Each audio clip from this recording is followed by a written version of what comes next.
رافع رضي الله عنه قال إن عمر كان لا يقدم مكة إلا بات بذي سوى حتى يصبح ويغتسل ويصلي ويدخل مكة نهارا وإذا نفر منها مرة بذي سوى فبات بها حتى يصبح ويذكر عن النبي صلى الله عليه وسلم كان يفعل ذلك.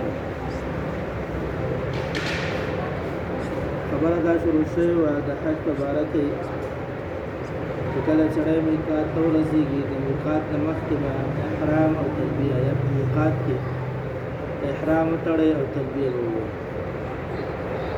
بیا د هغې په منځ کې د نبي علیه الصلاة والسلام د حجة الوداع واقعه راغله او د هغې تفصیل سره بیان شوه. هغې کې یو بله خبره دا وه چې عایشه رضی الله عنها د تنعیم نه عمره کړې وه. علما دا هلته نن سبا مسجد عایشه جوړ شوی، تاسو به لیدلی وي چې څوک تللي وي عایشه رضی الله عنها په نوم باندې یو جومات جوړ شوی. نو هغه خلک چې په مسجد حل کې حرم حل کې دننه وي، کوم چې د هغې د ځمکه د حرم هغې کې دننه وي او هغې عمره کوي، نو عمرې دپاره به د تنعیم ته ځي، کوم ځای چې د مسجد عایشې باندې مشهور دی. هلته به دی او د هغې ځای نه عمره کوي، احرام کړي او بیا به عمره کوي. دا یې خلکو دپاره دا حکم دی چې تاسو باید د هغه دپاره. او دویم دا چې څنګه د دغې ځای نه عمره کولی شي، دغه شان د جعرانۍ مقام نه هم سړی عمره کولی شي. نو د تنعیم نږدې دی په نسبت د جعرانۍ سره. نو که سړی جعرانۍ ته دی، هلته نبي علیه الصلاة والسلام د هغې ځای نه عمره کړې ده او تنعیم نه عایشې رضی الله عنها عمره کړې ده. نو کوم خلک چې هلته په حرم کې دننه وي، هغوی به د احرام تړلو دپاره دا مسجد عایشې رضی الله عنها ته ځي. اوس دا خبره شروع وه چې احرام دې وتړه، تلبیه دې وویله. اول به ستا کار دا وي چې ته مکې مکرمې ته راشي.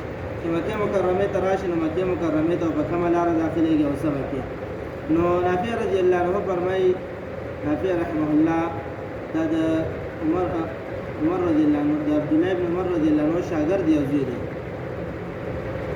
دی فرمایي چې د عبدالله بن عمر رضی الله عنه طریقه دا وه چې کله به هغه مکې مکرمې ته راته نو په لاره کې زیتوه یو ځای راځي، دا د تنعیم مقام سره دی، هلته یو ځای دی زیتوه.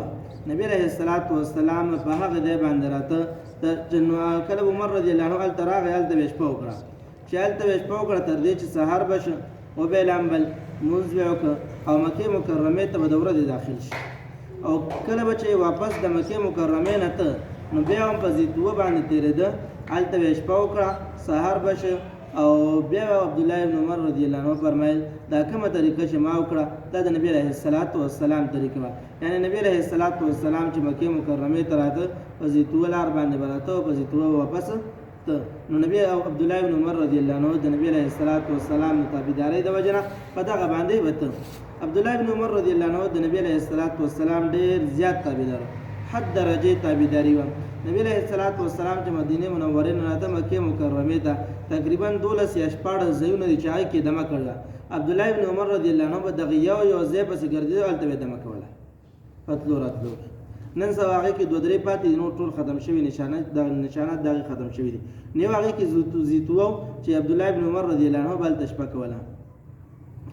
نو دویم روایت ذکر کوي، عایشه رضی الله عنها فرمایي چې نبي علیه الصلاة والسلام به کله مکې مکرمې ته داخلېده، د مکې مکرمې د اوچتې حصې نه به داخلېده، او چې کله به د مکې مکرمې نه وته نو د مکې مکرمې د ښکته حصې نه به وته.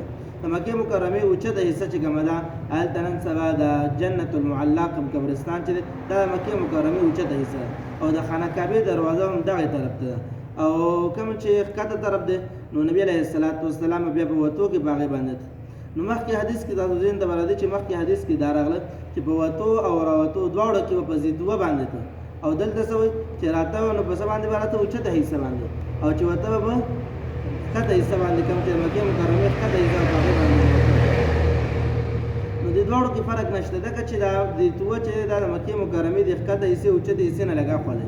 بالفرض تاسو کې یو کس رشکۍ ته دی، نو که دی رشکۍ ته په دې لار باندې دی هم به داسې دي، او که په هغې بلال مسجد باندې دي نو هم به هلته رشکۍ ته رسي. نو لاره کې دا رشکۍ دا دواړه لارې یو دی، اخوا یو کېږي. نو دغه شان چې زیتوه باندې به راته نو کله به زیتوه باندې په ښکته چې داخلېده به، او چې وته به نو دا د ښکته وته واپس به زیتوه دا لاره کې راته.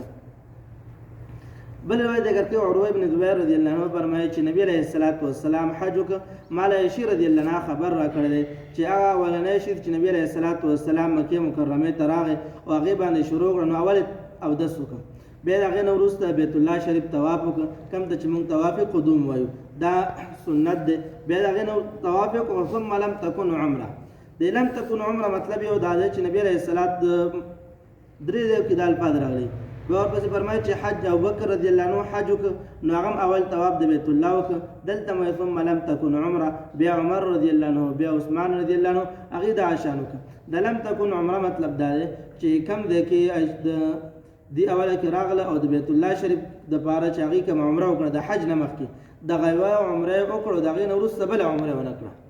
یو دا مطلب یې لیکلی چې یو عمره وکړه او ته مې ویل چې یو حج قران تفصیل مې درته بیان کړو. نو په هغې کې سړی اول عمره کوي، نو دا عمره وکړو د هغې نه وروسته بله عمره ونه کړه، دې مطلب یې دا بیان کړی.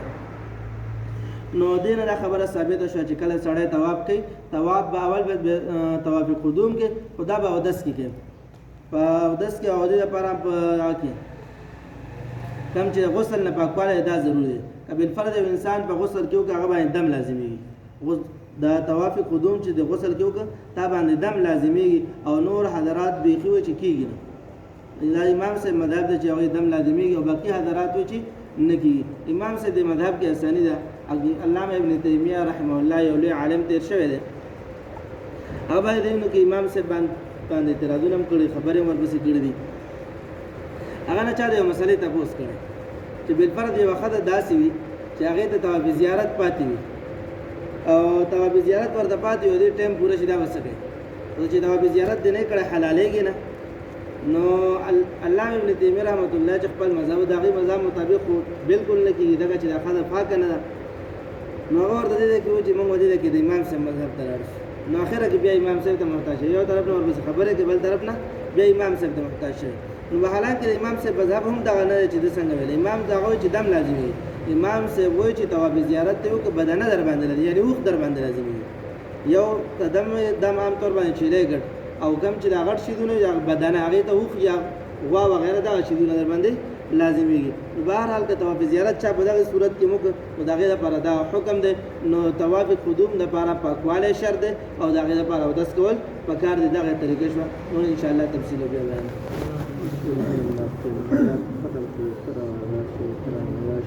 سبحان ربك